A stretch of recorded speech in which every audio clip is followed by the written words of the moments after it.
What did she hear? I jump at the sudden appearance of Misha, who I had not heard approaching despite the completely empty hallway. Somehow she has gotten to the jumping distance of me without making a sound. Creepy.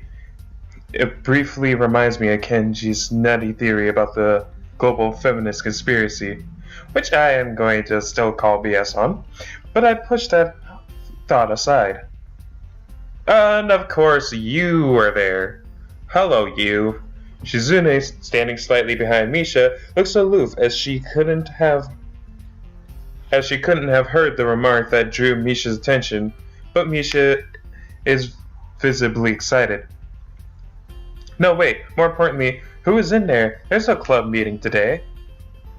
She tries to curiously peek past me, even though the door presently prevents her from seeing anyway. What are you doing here? You took so long that we had to come check what's wrong. That's not good, Hichan. She wags her finger at me, so I wag my finger furiously at you. Bad boy. I found plywood, but everything else is still missing because you were tardy. Oh, sorry, I got the things here. I was just going to bring them. I think you were up to some mischief, Hichan. Who was in there with you, I wonder? Misha signs something quickly to Shizune, pointing to her own ear a couple of times. Oh, she's gonna go in. Shizune immediately pushes her way past me and opens the door of the classroom I just left. Wow, some picky, needy... Oh my gosh. I can only imagine the shock she is experiencing. With Shizune's diligence and attitude, the insolence of daring to deface school property by sleeping on top of it must be too much to bear. And indeed, she stares at Rin, frozen in place apart from the slight but noticeable trembling of her shoulders from suppressed rage, I'm sure.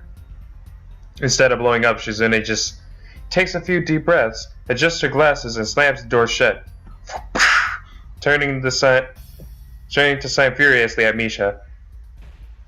Maybe she just blew up, but I can't understand it.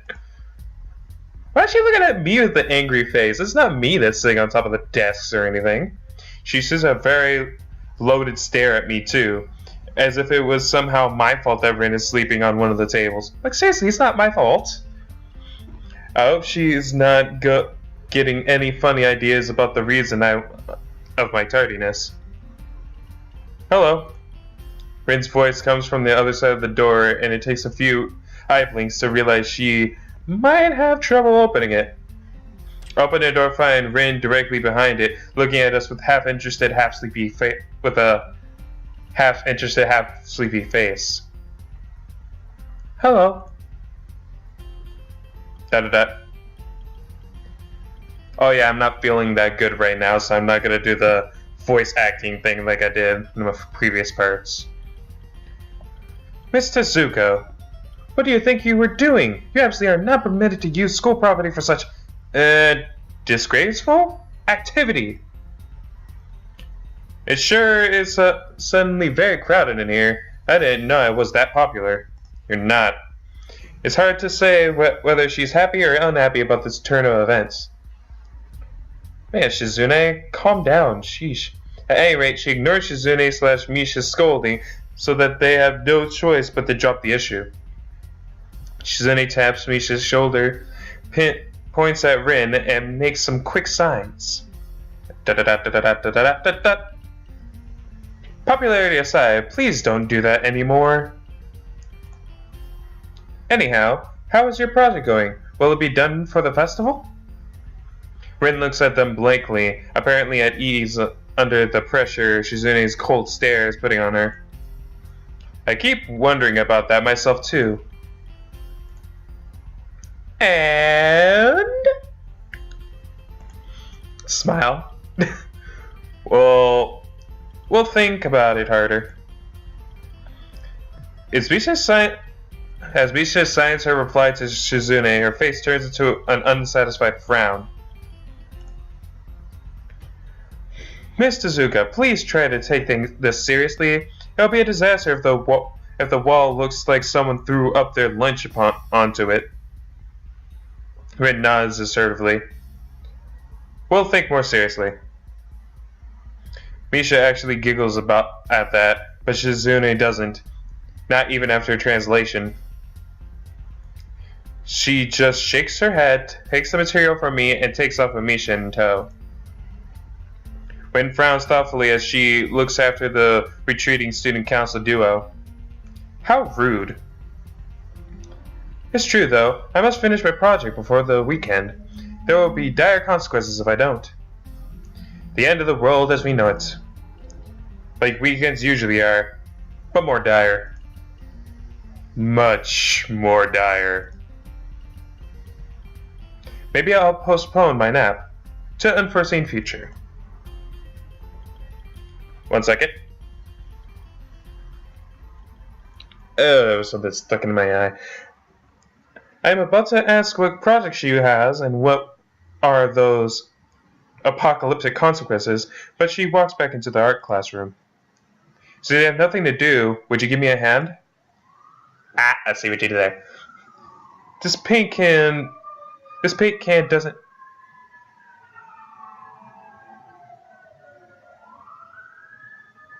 I don't think we need that right now while I'm recording. You know, living right by a fire station has its disadvantages. Alright, where was I? This paint can doesn't fit into my bag, but I need it. She kicks lightly at a huge can of paint that's lying on the floor next to the table she was sitting and sleeping on. It let out a dull clang. Being the gentleman I am, I naturally picked it up. Heavy. You sure? Yeah, sure. Where do you need to take it? Away. Away! Fly up in the sky. The people need me. And with that, she takes off to the hallway, me and the paint can following since there's little choice for either of us. The hallway is quiet and empty now that Shizune and Misha are gone. So we too leave towards the stairwell at the other end. Every 10 or 15 or 20 steps, I have to change the can from one hand to another because the thin handle cuts into my palm. At least it keeps my arm from tiring too fast. Rin strolls on beside me with an uneven pace that I have trouble matching. Or maybe I am walking weird because of the extra weight. It seems one of us is constantly walking too slow or too fast, and I can't figure out which. 2 flights of stairs below, trouble appears in the form of the head nurse and his fox-like grin.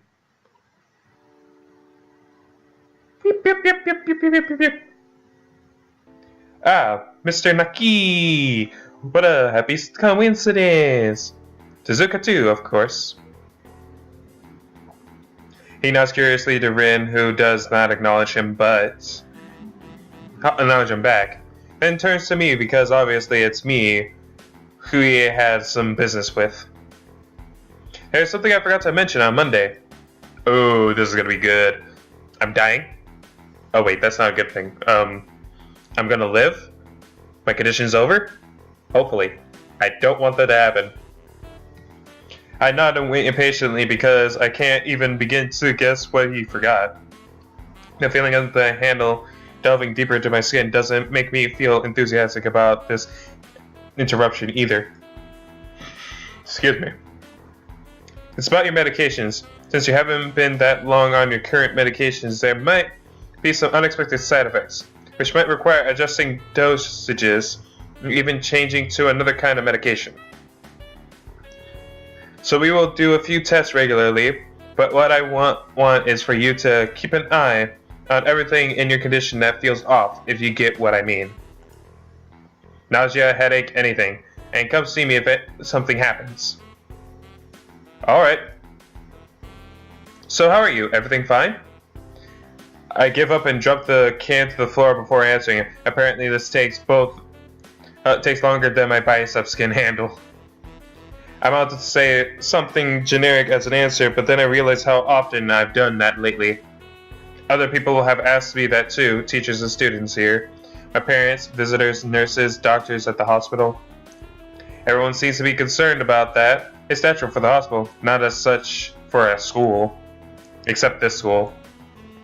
It's a small school, and both the student base and the faculty seem to be very tightly knit. At least that's the feeling I'm getting. And this is not the kind of school that gets transfer students too often. The thought sends shivers up my spine, but I give a generic answer anyway. That's great. Also, one other thing. My sources tell me that you've been at neither the school track nor even the pool, so I'd like to know if you have taken up exercising as I asked. Of course I haven't, but this way of inquiring gives me the feeling that I should have been running my ass off on the track since the very first day. You have people spying on me? Not as such. I just happen to know a few people, but that's not the issue here, so don't try to slip out of it. Okay, Mom. Well, I was actually just doing some improvised weightlifting as an exercise. I pick up and lift the can up and down a few times like some sad imitation of a bodybuilder, even though it's weighing down on my arms painfully. The stupid grin disappears from his face for a second, then comes back like it was never gone. Tezuka, would you give us a second? The nurse grabs me by the shoulder without waiting for Ren's permission, which he didn't need in the first place, and drags me aside. When I told you to exercise, I wasn't joking. I understand that you're still on your first week and all, but please don't ignore the importance of this. The reason I'm coming down this hard on you is that habits are not easy to form. The more you slip and postpone, the harder it'll be. It's the same with everything, like dieting. Can you promise me that you'll be serious about this from now on?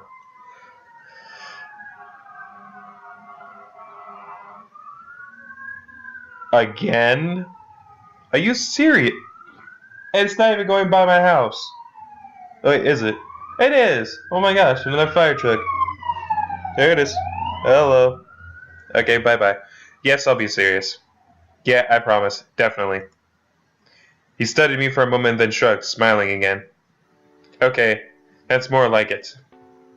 If you go to the school track tomorrow morning, you'll meet my spy, who probably has no qualms offering consultation to you if you want to jog a bit. Consultation? See you around. He leaves with a wave of his hand and no answer, and I want to win. Ren, who has been waiting idly leaning against the hallway wall, staring at the pale lighting fixtures in the ceiling. Even when I approach, she doesn't move her eyes off them. Are you getting medications for that heart thingy? Were you listening? Listen to me, woman! It comes out more accusatory than I intended, accidentally lashing out on her. But even so, I don't really want to start talking about it. I just met her. I don't know her. It's not her business. The nurse seems to be happily ignorant about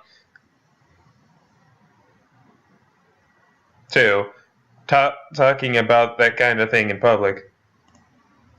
Confidentiality, by the way. But it's not Ren's fault, is it?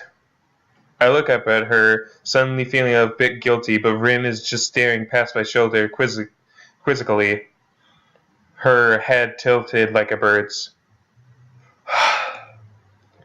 I don't know why this is so hard for me. It feels like there is some inexplicable block that prevents me from being more upfront about this. Yeah, they're for my heart. Will they make you better? No, not really. They just make me a little less worse. Ren keeps looking at me for a while longer, and she neither says anything further, nor displays any kind of emotion I could discern. I'm thankful that she doesn't. I think I'm still not quite used to all this. At the hospital it was easy, but I still haven't sorted my feelings about having to live a normal life with this disability.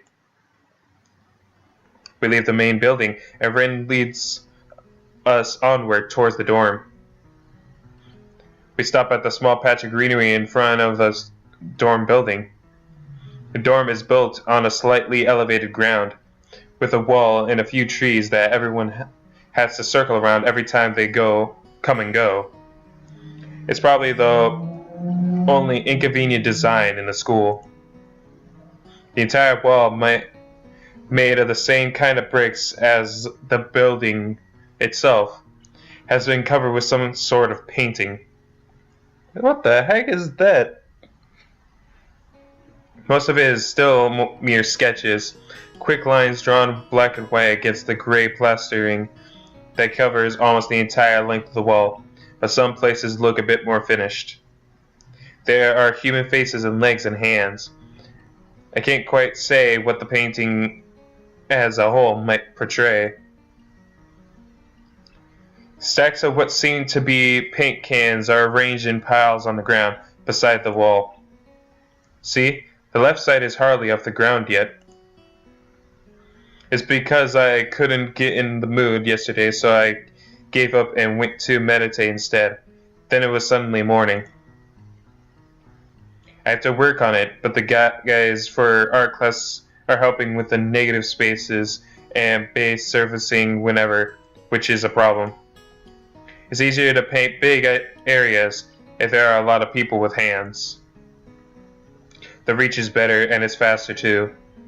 She goes on a tangent of a tangent, waving a little with her arm, or whatever of it there actually is, to demonstrate, even though I got the point already. The white cotton of her sleeves flapping around, and it makes me think it would look sadder than it does. But it makes me feel out of place, like almost every tangible reminder of the student base's special properties has in the past few days. This girl doesn't notice my dreary feelings, of course, or the fact that she lost me a while ago already, and just keeps on blabbering. So that's why I'm trying to figure out if there is something I need to figure out, and then figure that out before it's too late. And I'm sorry, I gotta think about this again. Think about it. Think about it. Think about thinking about it. And think about what you thought about so you can think about it even more. That's what I'm thinking of. Yeah. And all hope is lost. Why would the hope be lost? This paint has to be painted, and then it has to dry, and it has to be painted over with another kind of paint. It takes time. She finally stops, apparently thinking she made some kind of statement that makes sense. Well, it kind of does. When you paint over something, you don't want it to blend afterwards, so you have to wait for it to dry and then paint it over with a different color. I think it's best to start from the top. So, this is your project. You did this? Yes. Yes. All of it? Yes. Nice. But I stumble my words, suddenly feeling like I've walked straight into the minefield of political incorrectness. It's okay. You can say it. I probably won't get mad. I blush really hard. Blushy! I don't really know what would be the right thing to say, if any. It feels that I'm way more sensitive than Rin is, though. It's really awkward. Don't you want to ask? How do you paint without hands? See? I'm an easy person to talk to, right? With my feet. I almost guessed that already, but isn't that hard to do? You're good at guessing. Anyway, I don't think it is, but maybe I'm used to it by now. I can't get my mind around the fact that she could be an artist, but seeing how adept she was using her feet to eat, I figured painting might not be a problem either. Neither of us have anything more to add to the subject. The afternoon light works pretty well. I was afraid it would look too flat, but it's not like that after all. I thought it's actually pretty interesting. I wanted to see what it looked like in dim light. Do you think it's flat? Yeah, well, paintings tend to be flat. Not like that flat. You know, flat.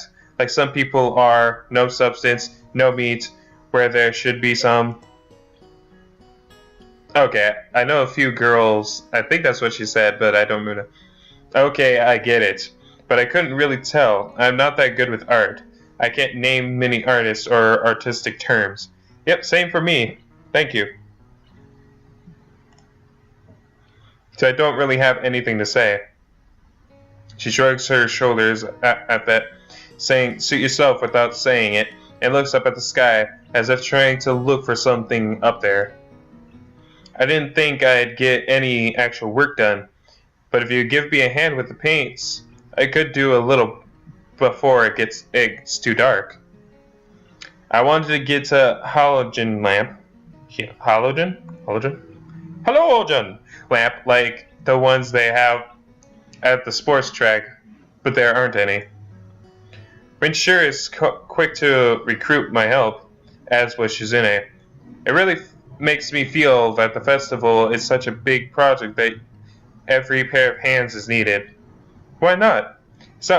I'm not really sure if I can be of any help though. It's just mixing some paints, you could do that. Probably.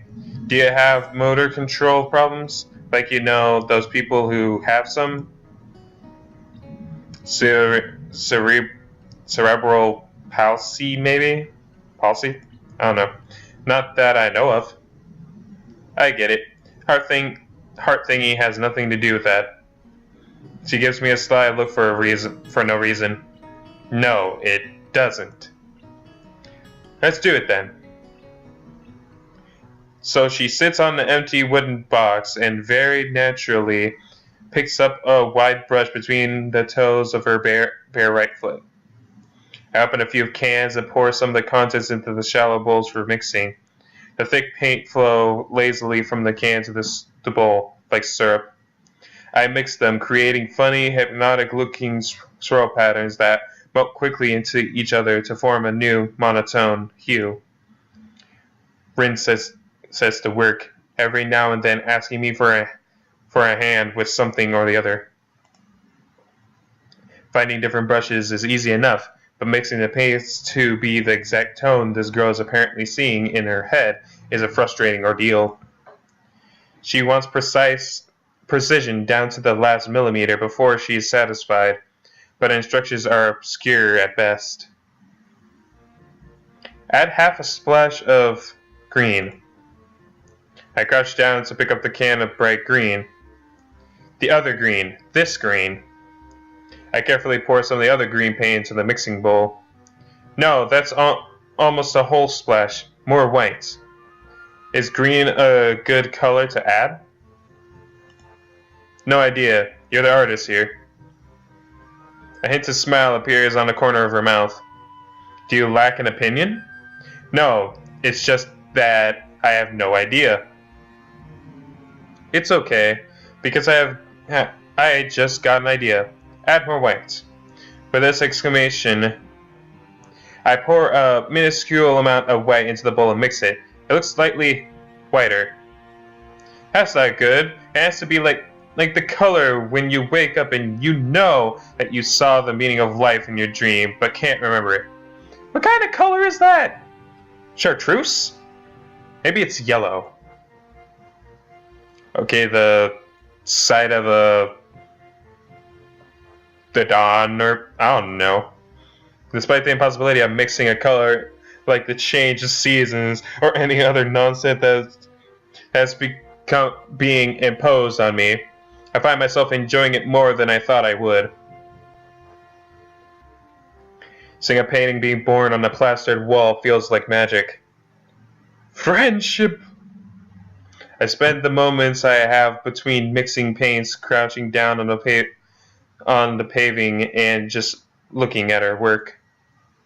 It feels slightly intrusive at first, like breaking some imaginary intimacy, but Rin doesn't seem to mind the least bit. Maybe it's just in my head. Her entire presence emits a completely different air as she patiently works the details, adding layers of paint on top of other layers of paint, steadily moving her foot across the wall to add new shapes. When I manage to produce a passive mixture of paint, the rare smile on her face is oddly rewarding. Apart from the few words when discussing paint mixing, neither of us says a word for the longest time. Even though short discussions soon evolve into a shorthand, both of us developing and using weird impromptu code words for various paints and hues. As if there was some need to converse words and breath and sound.